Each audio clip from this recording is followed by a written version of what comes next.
Hello and welcome. This is Ageless John. This is another video on making money on the internet. Today I'm going to be looking at publishing online, specifically looking at electronic versions of the book, specifically and only electronic versions of the book, because I believe there's a larger profit margin to be had on electronic versions, and I think that's the direction that most of the publishing in the future is going to be heading towards. Now, having said that, also realize at the same time that the rules that apply for publishing an actual hard copy are going to be very similar to the electronic version, except it's going to be much more expensive to buy that book, and there's going to be less profit on that book. So keep that in mind. I'm going to be looking mostly at Amazon, and specifically Amazon Kindle books. It's pretty easy to get started. Matter of fact, you're looking at it right now. And on the website here it says getting started and how to publish. That while it's very short list of things to do, there's a lot that goes on behind these instructions. First of all, writing your book. That is a big thing. Take a lot of effort and a lot of time for many people to do that. Something that I'm interested in, so that's why I'm looking at it. Completing your account, very simple. If you've joined Amazon and gone into their accounts, this does not take a lot of effort. Preparing your book file. Now I wanted to look into that. Preparing your book. There's a very simple, short list. I won't say simple anymore because it's not all that simple, but it is short and very precise, the requirements. When you prepare it, and they have this simplified format guide, and that right here is this page.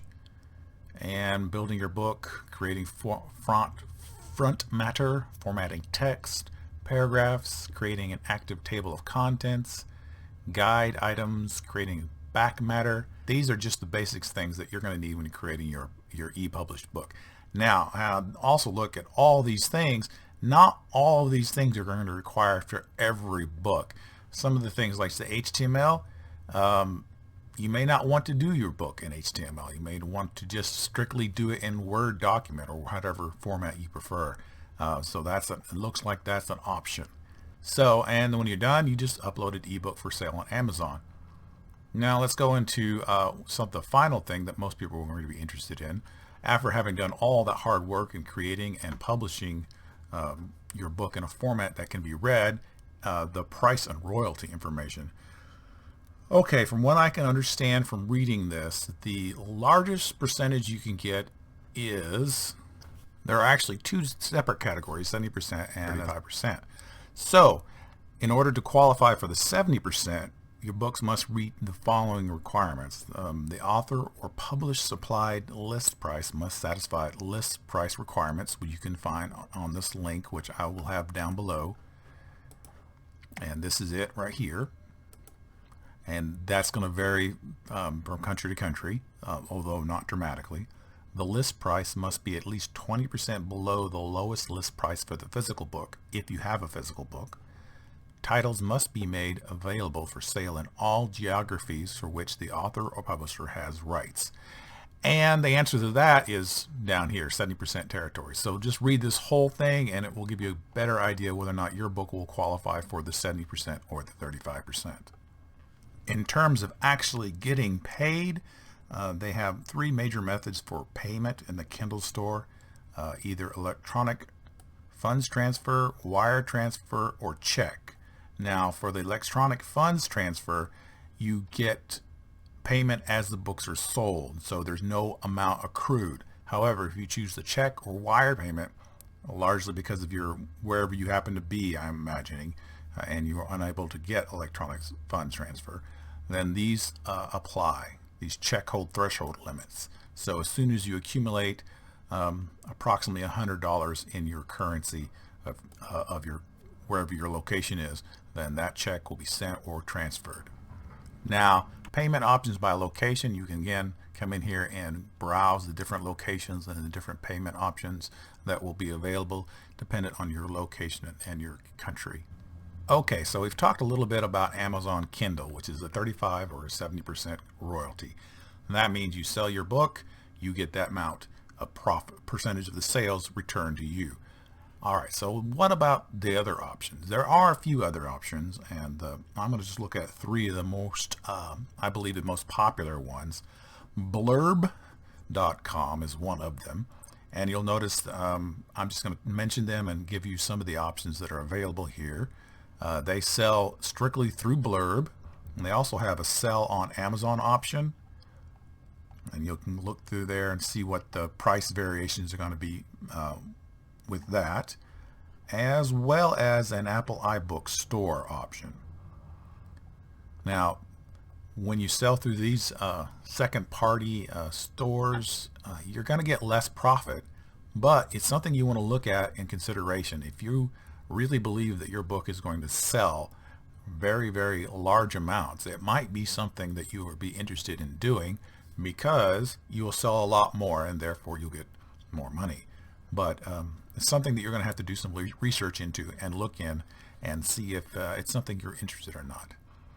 Scribd, I guess is how you pronounced it. You keep 80% of the revenue, but it does have some interesting options. Instant analytics, built-in viral marketing, multi-platform distribution, flexible pricing and preview options, and the 80%, again, higher than even Amazon. And then finally, Lulu. Now, Lulu, I'm again looking only at the ebook version, because if you sell your ebook for $8.99, you're going to get $7.20 back, selling strictly on Lulu. iBooks $5.66, Nook $4.05, Amazon Kindle $3.46. Again, you sell on other platforms, you have a wider audience, but you're going to get less return. And the reason I'm not looking at the hard copy versions of this is because of this. $14.95. I don't really see a lot of people paying $14.95 for a book that I wrote, unless it's a national bestseller. Some unknown person that wrote a book that I'm not sure about, I might buy a used copy of it, but I really don't see myself buying a new one straight off the press for $14.95. But then again, I'm one of those people who very rarely buys new books. I usually buy secondhand books. Then again, also look at this, a greatly reduced amount of return, even selling on Lulu, and these other three, Amazon, Barnes & Nobles, and Ingram, $1.58 per copy. I mean, those would be sales that you wouldn't be making if you're using Lulu services, but if you were selling directly on Amazon, Barnes & Nobles, and Ingram, you would probably make a higher degree of profit, even though you would not be on all those other platforms. So it's 6 things here, half a dozen things here, something you'll have to look in and research for yourself. That's my review on publishing ebooks. I hope you've enjoyed it. I hope you've learned something, give you some food for thought. If you're interested in that sort of thing, go out there and research it and see what possibilities there are for you to work and make money on the internet.